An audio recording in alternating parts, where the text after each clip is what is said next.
Ladies and gentlemen, good evening. We welcome you to our Provo Municipal Council meeting. We appreciate your patience tonight and apologize for the delay. So we had a brief disruption here this evening at the City Center. I was telling one of my co-council members here that I texted my family to tell them that what was happening and that we were fine across the street, and not one of them has texted me back that they're concerned or anything. Yeah. The meeting is being broadcast live on Channel 17 and Channel 17.provo.org, where it's also available for on-demand viewing. The Council requests that citizens help maintain the decorum of this meeting by turning off electronic devices and being respectful of one another as they speak. We'll begin with a roll call. Councilmember Miller, could we start with you? Hal Miller. Kelly Hales. Kim Santiago. Gary Garrett. Dave Sewell. Kay Van Buren. Gary Winterton. Brian Jones. Ryan Harvey. And Mr. Wayne Parker has joined us on the dais as well. Our opening prayer and pledge will be offered this evening by Ryan Harvey, a member of council staff. So we'll begin with the prayer and followed by the pledge.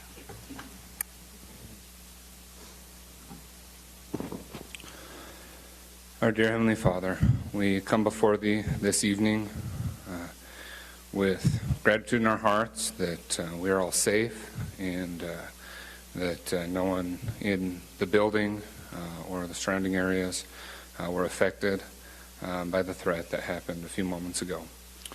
We ask that as we conduct council business this evening that we may have Thy guidance to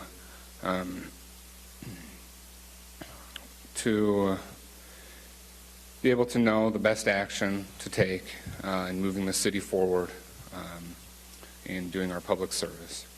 We're grateful for the opportunity to meet together, to have a government that, with elected officials that we can elect as the people, and we pray that they will be guided as they take action tonight. And we say these things in the name of Thy beloved Son, Jesus Christ. Amen. Audience, please rise. I pledge allegiance to the flag of the United States of America and to the republic for which it stands, one nation, under God, indivisible, with liberty and justice for all.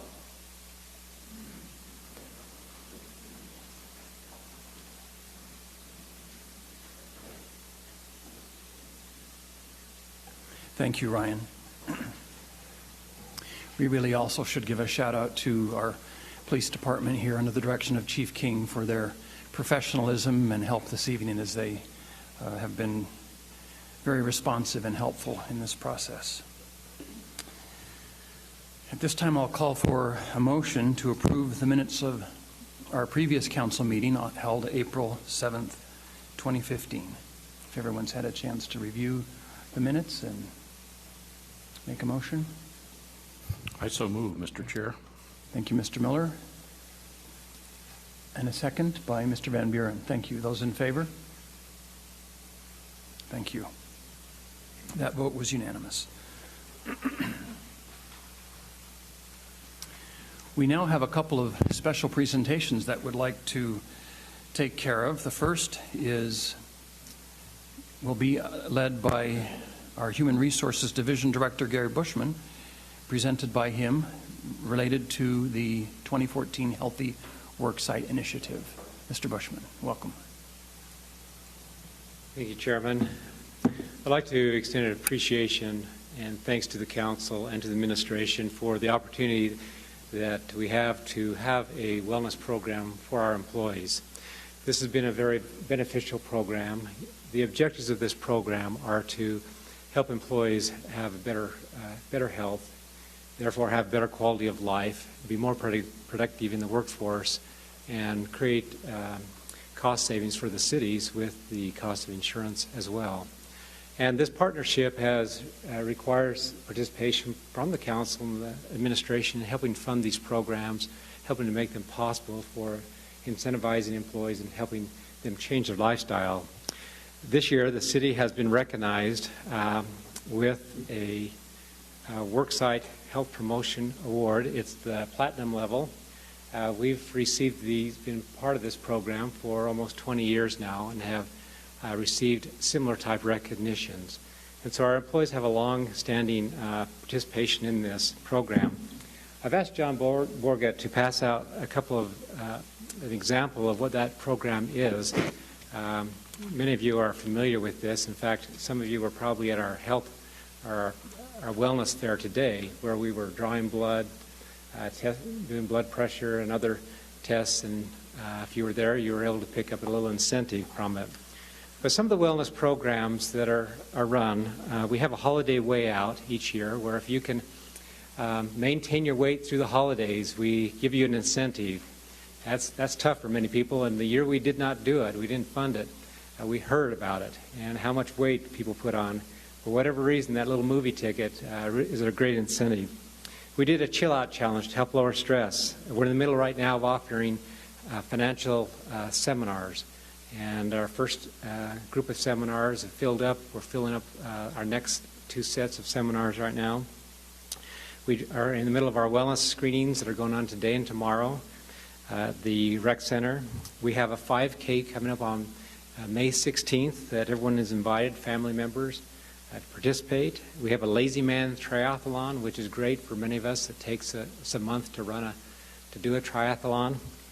We have a DASH diet in September, and then we start our holiday weigh-in again.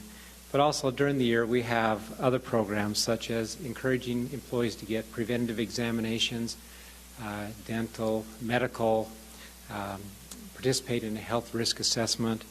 And then we sponsor a Weight Watchers program here at the city on Wednesdays, and that's received great participation over the last year. And we see a lot of good success with that program. And so because of that support, we're able to be recognized, and so we appreciate the recognition that's been given. I would like to do a shout out to Becky Graham, who is actually the city's wellness coordinator, and she planned to be here up until about 5 o'clock when we sent the office home. And but otherwise, Becky is the one that puts these programs together, creates the incentives, helps motivate the employees. And just for your information, she also has a team of wellness champions in the departments that we pull from to get grassroots support. They help recommend what we're doing, and so this is what the employees are asking for. They've helped mold the program over this period of time. But once again, we thank you for the recognition, and we'll opportunity for that. We'll have this displayed in the HR office. Thank you.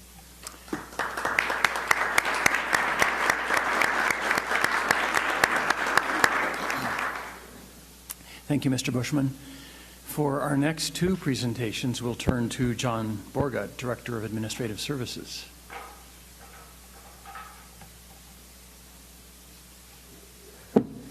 Thank you. This is a fun time. I really enjoy these awards because they recognize a lot of effort and time and the great job that our employees do. And I'm not sure what was the order. I don't know if the order matters, but we will start off with the Justice Court Award. Yes. And first of all, I'd like to invite Judge Rick Romney and also Rhiannon Newton to come forward, if they would please.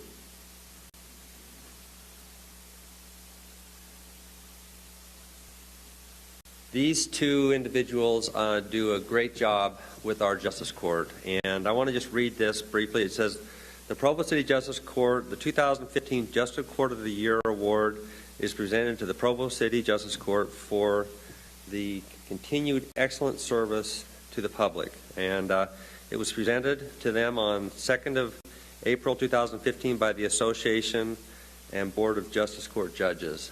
And I just want to share with you that I've had the good fortune since we opened the court to work closely with the court and get to see every day the great job that they do. And it's amazing how the residents leave the court very satisfied and pleased we did a survey this past year. We've done a survey the last couple of years, but the survey results come back and they're all very positive, outstanding for the service they received. And when you go to the court, that's usually not a situation when you're really happy, but they walk away and they are very pleased and happy. And we are just lucky to have these two here. I'd also like to ask, we have some of our other Justice Court employees that are here. If they'd please stand. And I'd like to recognize them. They are fantastic.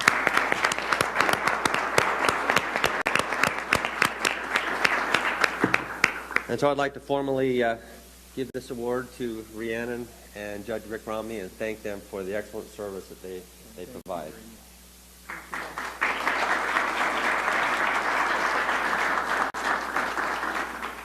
Next, I would like to ask Denise Roy and Dan Follett if they could come forward for a minute.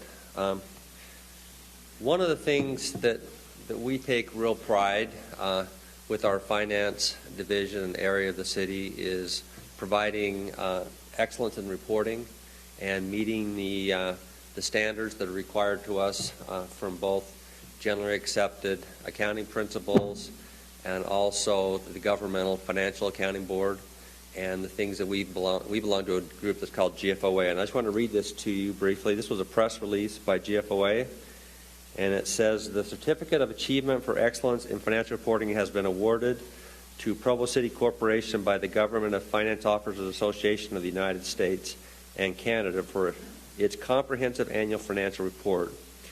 The Certificate of Achievement is the highest form of recognition in the area of governmental accounting and financial reporting, and its attainment represents a significant accomplishment by the government and its management. And I just want to mention that these two individuals that are standing up with me just do a fantastic job for the city. They are tops in their organization. I would like to formally recognize Denise Roy because she is the leader of this project, and she just does a phenomenal job. She just keeps very current on changes. One of the other things I would mention is that as part of the audit each year, they have an opportunity to provide management comments. And I've been with the city for 19 years, and this is the first year that we really didn't have any management comments, which just shows the excellent job that's being done. Dan Follett also is a key as our finance division director. He oversees the debt and our management discussions and analysis, which is a really important of the report. And so just want to give them a thanks and hand this award to them.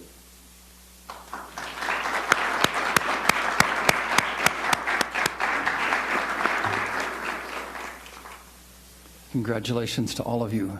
You know, Mayor, we received so many awards nationally from different publications on quality of life in Provo. It seems to just trickle down to the departments of the city and staff. Thank you. And if I may, John was very generous with his compliments to both the Justice Court and the Finance Division. But I think one of the best reflections of a great director and manager are these types of recognitions and these quality of people that work for John. So, John, amongst all the thanks that we offer these two great departments, thanks to you as well.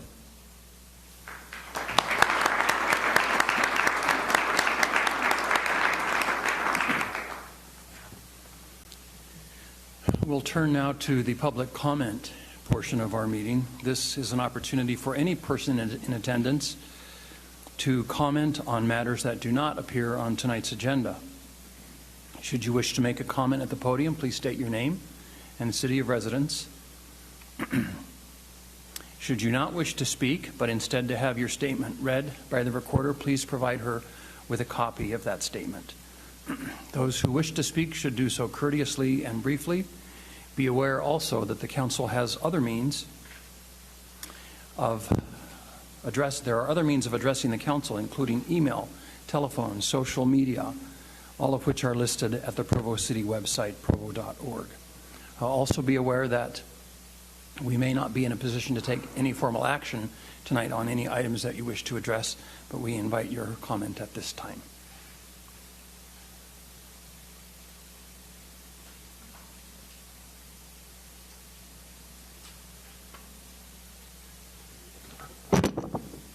My name's Beverly Moffett, and I live You can in... just bend the tip of the microphone down to just the tip of the microphone, like this.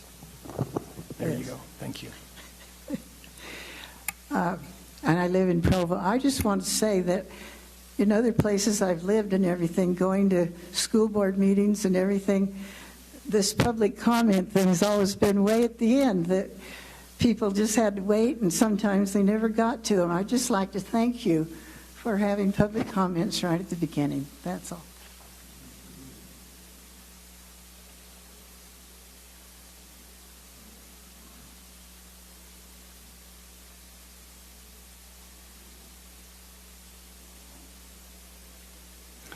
If there's no additional public comment, we'll close that portion of our meeting at this time and move to the first item, which is a public hearing on a resolution appropriating $342,130 in the Wastewater Capital Improvement Fund for capital expenses relating to reclamation digester dome repair and applying it to the fiscal year ending June 30th of this year. And we'll turn to our Public Works Water Division Director, Bart Simons, for this presentation.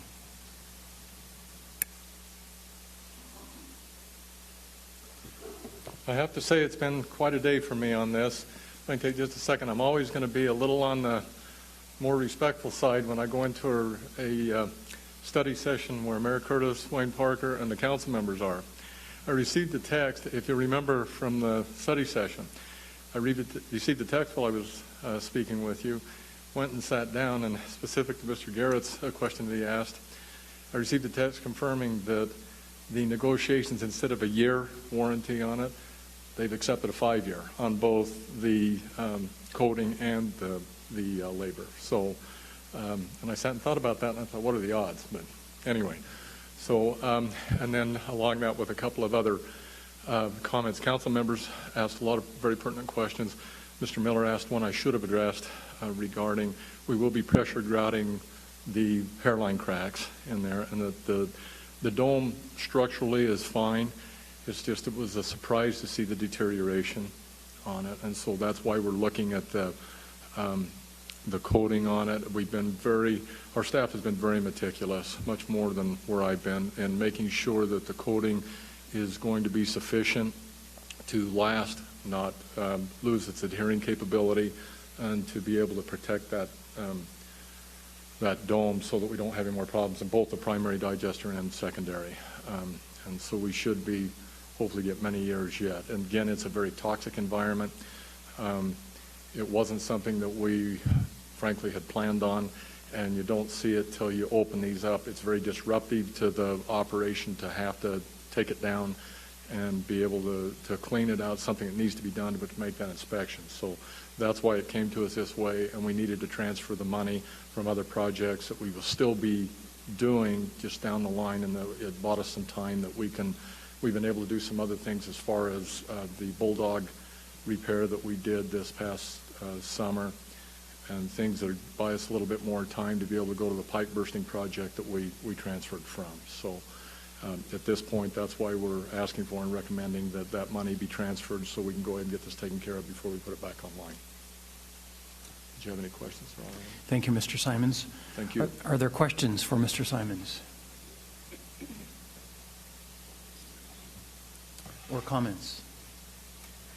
I just want to thank Mr. Simon for his work with our water and for finding creative solutions, for taking care of problems and coming to the council with a creative solution already in mind. I appreciate your good work. So thank you.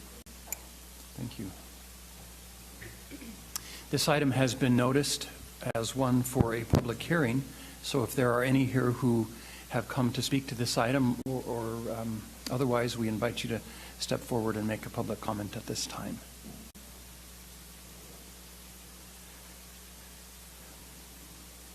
If there is no public comment, we'll close the public hearing and bring the item back to the council for discussion or for a motion.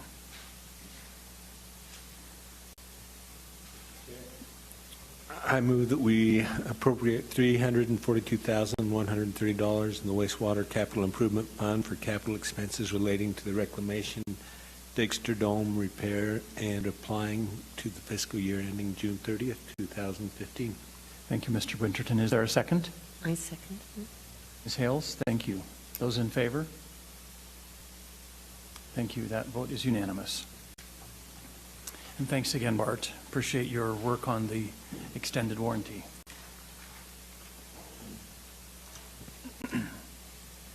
We'll next move to our next item, a public hearing on a resolution authorizing the issuance and sale of energy system revenue bonds, authorizing the execution and delivery of a master indenture and supplemental indenture, authorizing the taking of all other actions necessary for the consummation of the transactions contemplated by this resolution and related matters. And this item will be presented by our Finance Division Director, Mr. Dan Follett.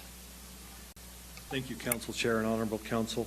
We sold bonds today in the open market on a competitive bid basis, and actually the best bid that we got was 3.09% over the 20-year life of those bonds. So we were pretty excited about that rate and felt like it was reflective of the quality of our energy department as a credit risk, and also the underwriting process and all of the people that we had working on the issuance.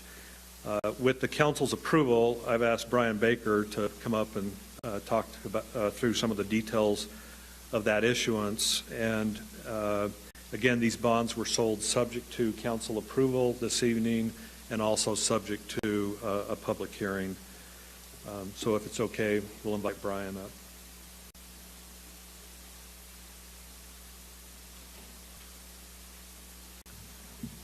Good evening. I'm very happy to be here. The term subject to council approval is usually not one that you think has any risk to it when you're selling bonds. So when I talked to Dan a little earlier today and realized there was a little bit of risk to the council meeting, I thought, oh, this is different than anything we've ever dealt with before, both for myself and for your bond attorney. The city went through this process in January. We sold bonds for both water and wastewater, and so we're coming back to you. It's an identical process that we walked through. The rates that you received on your energy bonds are a little bit higher than what you saw on the water and wastewater bonds, which is a reflection of a couple things. Bottom line, most of the difference is due to changes in the interest rate market between January and where we are today.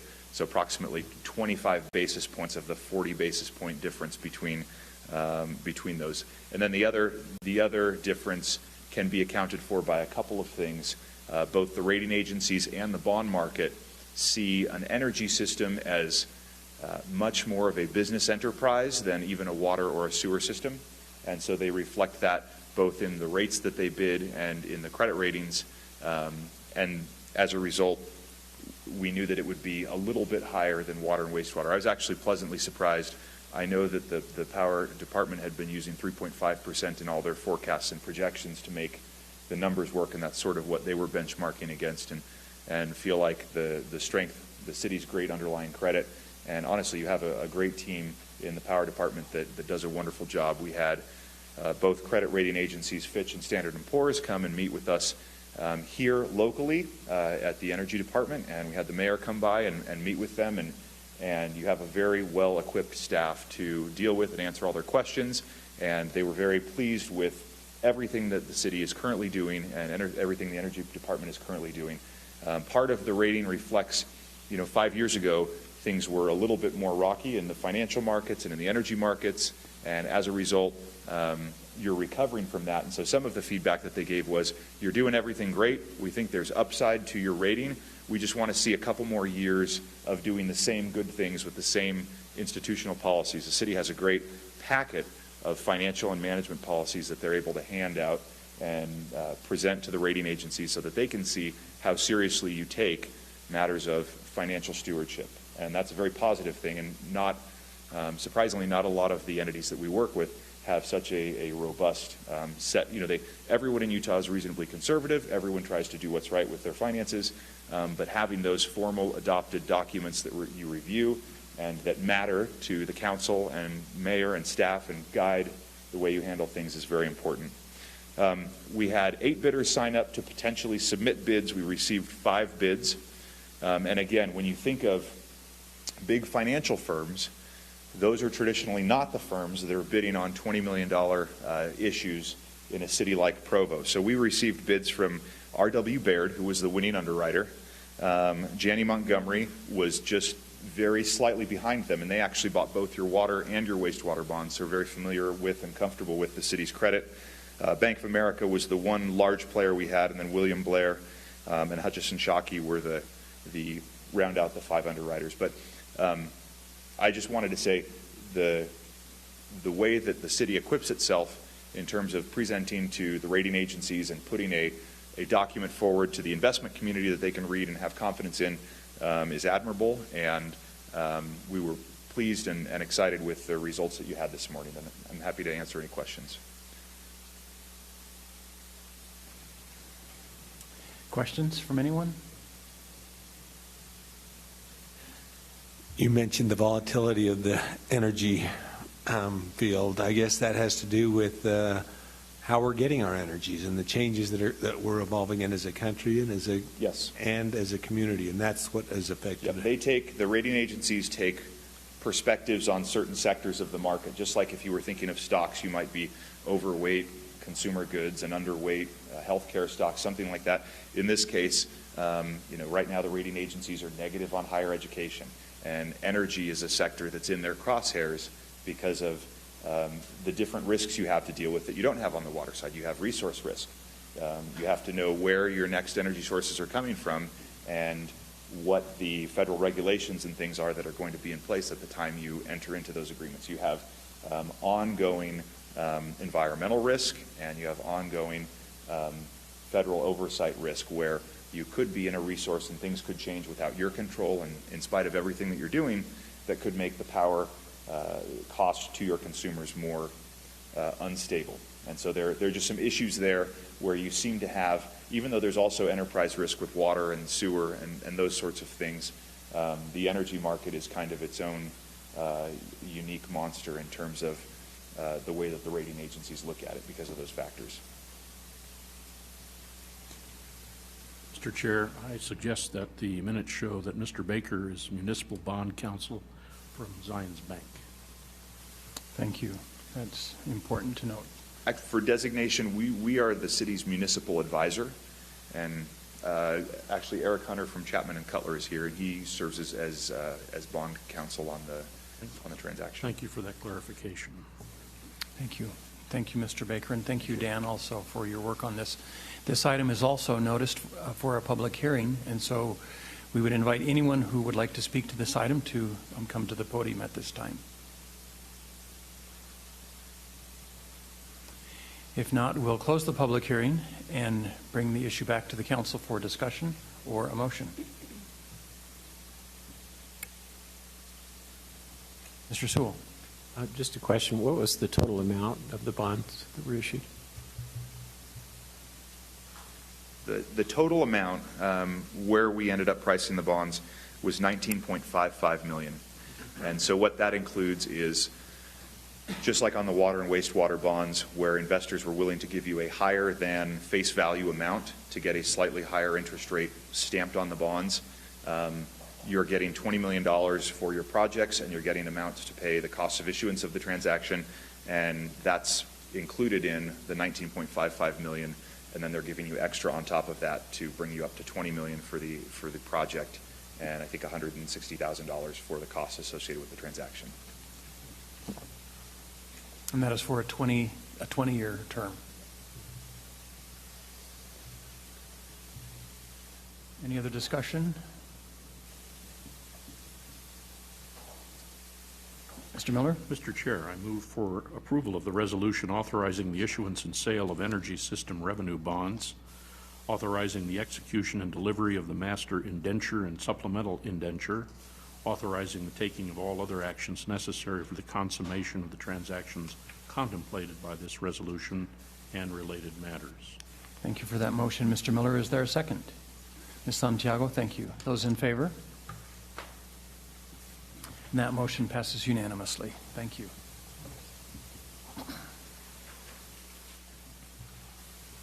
We'll turn now to a public hearing on an ordinance approving the annexation of approximately 3.15 acres of real property generally located at 5050 North Canyon Road in the North Timpview neighborhood. And Mr. Maxfield, our planning supervisor, will turn the time to you. Thank you. Good evening. This item is really at your request. This was the city-initiated annexation. As you recall, this one has come before you in parts, or a larger part, and the Smith family and various Smith members backed out of the last annexation, which caused kind of a failure in that annexation. So now you've proposed this annexation just to include the Tony Brown property of approximately 3.15 acres. The Planning Commission has reviewed this annexation request and recommended approval of it. Bonnie Morrow called me this afternoon to voice her support. She couldn't be here tonight, but wanted you to know that she still supports this. The neighborhood still supports it, along with the R110 zoning for the property. And I believe Mr. Jones has probably worked out everything on this one. Most of the effort has come from him. And I know Tony Brown's here tonight, and they've discussed the annexation agreement. And if that's okay, I'll turn it back over to Brian Jones. I don't know that I have a lot to add that we haven't already discussed in previous meetings, but I would just mention that we did revise the annexation agreement that was involved in the previous annexation petition. We've sent it to Mr. Brown. He's indicated to me, both verbally tonight and in an email earlier today, that he's in agreement and that the agreement looks good to him. It's largely in the same form as it was towards the end of the process when we had all the different petitioners that were petitioning for the larger piece to come in, with the exception that the exhibit that lists the different parts of the different development issues, that's been greatly reduced to just reflect the issues with this particular piece of property, which is just the installation of the water line and some pressure stop valves and some other issues like that. But I'd be happy to answer any questions about the agreement or about. Thank you, Mr. Jones. Any questions for Mr. Jones or Mr. Maxfield? Mr. Winterton? And 3.15 is a lot smaller than what we were talking about, and the city has sufficient water to handle this annexation without any tanks or anything like that. Is that correct, Bart? Other Pressure's good? Santiago? I have a question for Brian Jones. On the development agreement, there are a couple of places with comments in pink and under Exhibit D, 6 Energy, 6B. Yes, I've confirmed with Mr. Brown that paragraph doesn't apply, and so it's been deleted from the final version. Did you just explain that? What's that? Did you already explain that? No, I didn't mention that. Mr. Brown and I, he's been out of town, but we exchanged some emails earlier today and resolved the last couple of concerns. So the current draft, which you haven't seen, deletes that paragraph regarding Rocky Mountain Power because it's inapplicable. It replaces Exhibit C, which is a map of the zoning, with a new map that just shows the portion that's being annexed in instead of the larger piece. Let's see, there was one other change. Oh, there was a typo in one of the paragraphs where there was a grammatical error where the verb was missing, and we stuck that in. Otherwise, it's the same as the version that you've seen. Okay. We certainly invite the applicant, Mr. Tony Brown, to speak if you would like. Tony, do you have anything to share? Any comments? Not today? All right. Then we will invite, we have received word then from Ms. Bonnie Morrow, the neighborhood chair of North Timpview neighborhood, through Mr. Maxfield. Thank you. Are there any other neighborhood chairs who would like to speak to this item? Where this item also has been noticed for a public hearing, we invite any members of the public at this time to come forward if they would like to address the council. And if not, we'll close the public hearing and bring the item back to the council for discussion or a motion. Ms. Santiago. I appreciate Mr. Brown and his patience during this process, and feel like we've come to a good resolve. I think the neighborhood or the neighbors that were involved felt like this was a good resolve as well. And this fits the master plan. This is what we want to see here. This is what the neighborhood wants to see here. Single-family neighborhood with the R110 zoning, and I just look forward to seeing the finished product.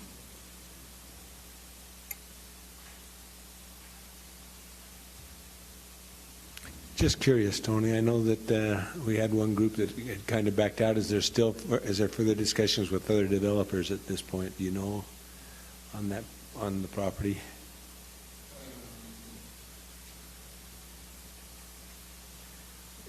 It may be a work in progress, and that may be it is a work in progress. An appropriate question at the time. In my most recent discussion with one of the property owners, his take on it was he foresees this being a sort of a domino effect, and that the annexation of this property and the development of it, subsequent development of it, will then bring other developers on board for their portion, and that we'll see sort of a domino effect, and other developers want to make an offer on their land. The biggest issue, of course, right now is, at least for the Smith portion, is the infrastructure. Mm-hmm. So.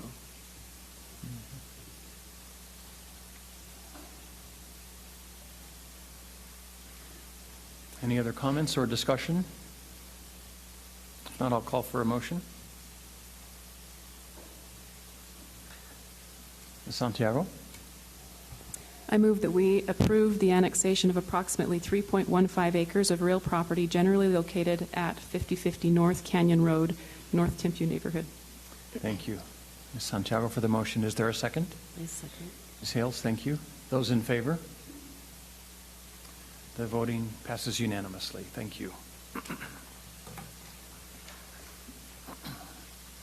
Now we'll turn to a public hearing on an ordinance designating the zone map classification of this same piece of property, approximately 3.15 acres, generally located at 5050 North Canyon Road, as R110, one-family residential. Mr. Maxfield. Thank you. The general plan for this area designates it as residential. R110 is the land use primarily, to the south. There are some residential agricultural areas still to the north, but all of those are were looked on to become residential in the future, and we feel the R110 is the most appropriate zone. Planning Commission also recommended to you that approval, as well as the neighborhood chair. I believe we have a map that probably shows that area. This one includes the next item, and so you can see those in comparison. So this item is just the section... The blue section. In blue to the north. Any questions for Mr. Maxfield? This item has been noticed for a public hearing. We invite any members of the public, including neighborhood chairs, who would like to speak to this item to step forward at this time. If there's no public comment, we'll close the public hearing and bring the item back to the council for discussion. Mr. Chair, I make a motion to approve the ordinance as written. Thank you, Mr. Van Buren. Is there a second? Mr. Sewell, thank you. Those in favor? The item passes unanimously. Thank you.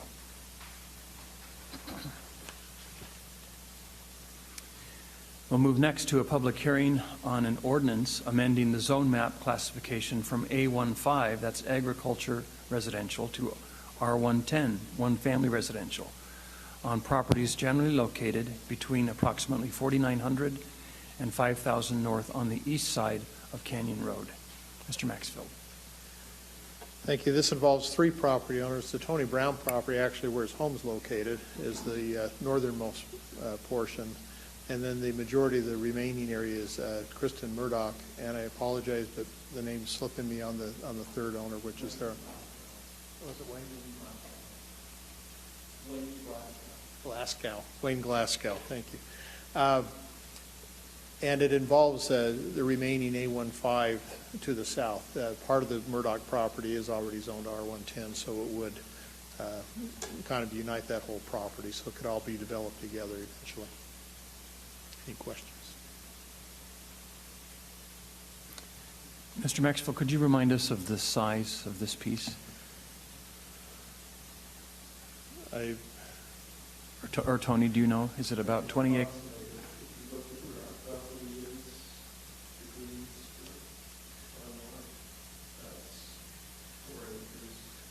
I was thinking about 13 and a half total, somewhere in there. Something like that. Okay. I apologize. It was in the staff report. Hopefully it's Sure. listed somewhere there. Thank you. Any questions for Mr. Maxfield?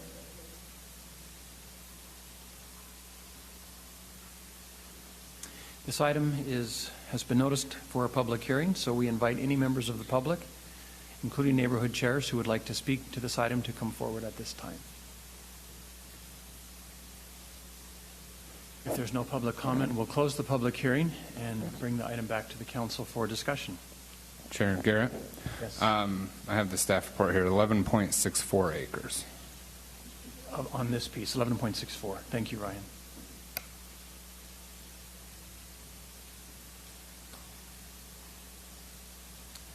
If there's no discussion, I'll call for a motion. Ms. Santiago? I just had a question for Public Works. So this part is this is not included in the agreement. This item, right? It's not included in the annexation agreement because it's already annexed. It's part of Provo, correct? That's correct. And the infrastructure's already there, and there's already enough for the R110 zoning, or is this going to require more infrastructure for the R110 zoning in this area? I'm going to let Public Works speak to that.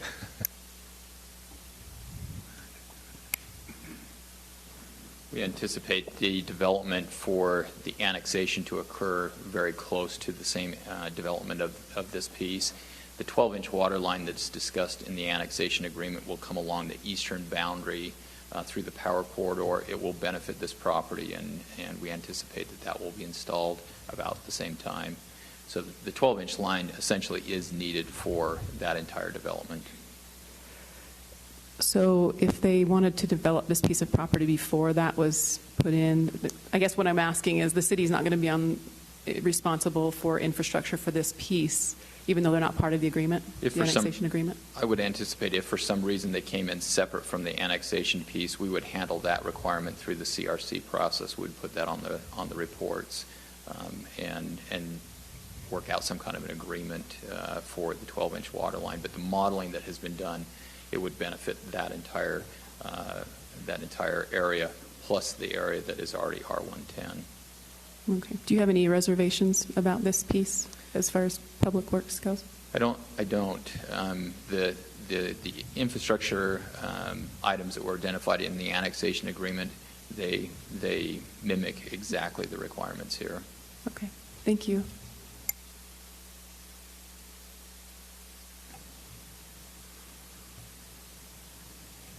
Would anyone care to make a motion on this item then? Mr. Winterton?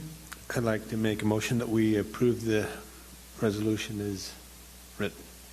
Thank you, Mr. Winterton. Is there a second? Mr. Van Buren? Thank you. Those in favor? I guess I better make that the ordinance as written, not a resolution. Ordinance as written. Yes, thank you. The item passes unanimously. Thank you.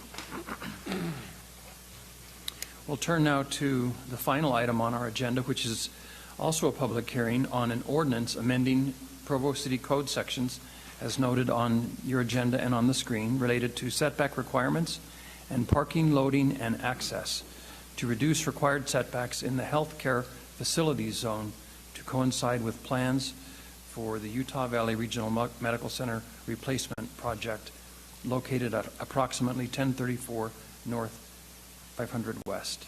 Mr. Dustin Wright, one of our planners, will speak to this. Thank you. In the healthcare facilities zone, the setbacks that are established there have carried over essentially from the public facilities zone, which this zone was a subzone of and was created with Intermountain Healthcare and their future plan to expand their hospital And so in that zone, as after the zone has been adopted and we've been moving forward working with them on the hospital relocation project, we've realized that there's a desire from Intermountain to have the setback reduced to help them be able to fulfill the plans that they're striving for their campus. And also, as staff has reviewed it, there's more of a need to have a perimeter zone or a perimeter setback in this zone as opposed to side yard setback, rear yard setback, and all those. What we're mostly concerned about is having setback along public street frontages. And as such, we've created a recommendation for this setback section of that zone to have a 10-foot perimeter setback for buildings within the zone, except for along 500 South. So if we can go to the map and look there, there's some buildings that are already existing that were set back. There we go. Along 500 South, the street that's on the bottom, there's some existing buildings that are closer than that 10 feet. They're 7 feet setback from the property line. And so to continue that same setback, we would have the exception that buildings along 500 West would be able to have a 7-foot setback. And then as far as parking is concerned, the ordinance doesn't allow parking within a required setback, but we want to make sure that parking is set back enough to create a good buffer and have a visual and better pleasing pedestrian experience along the sidewalk and not have a parking lot too close. And so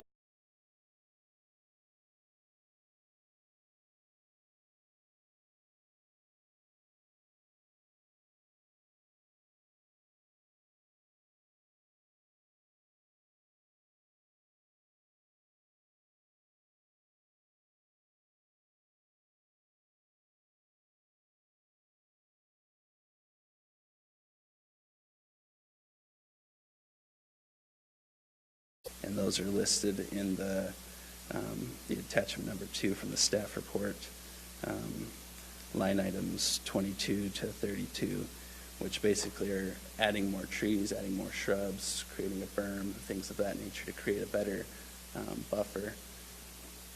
And so here's some images that kind of show what here's what the 15-foot setback would be, minus the shrubs.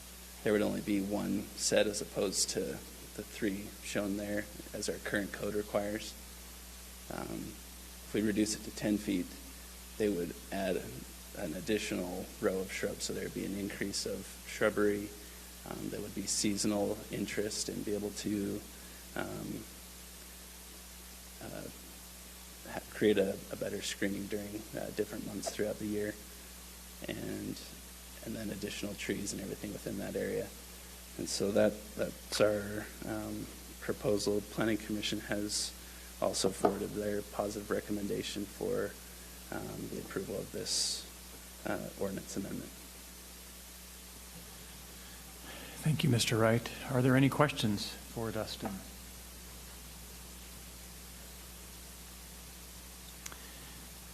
We invite any representative of the applicant to speak if any of you wishes to add comment or color or, all right.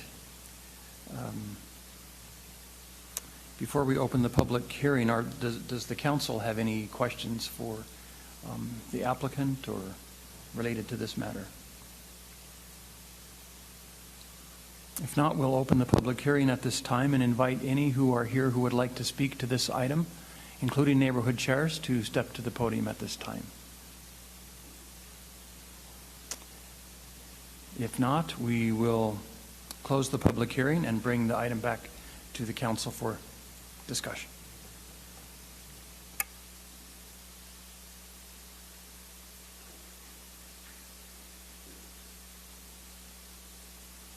or a motion?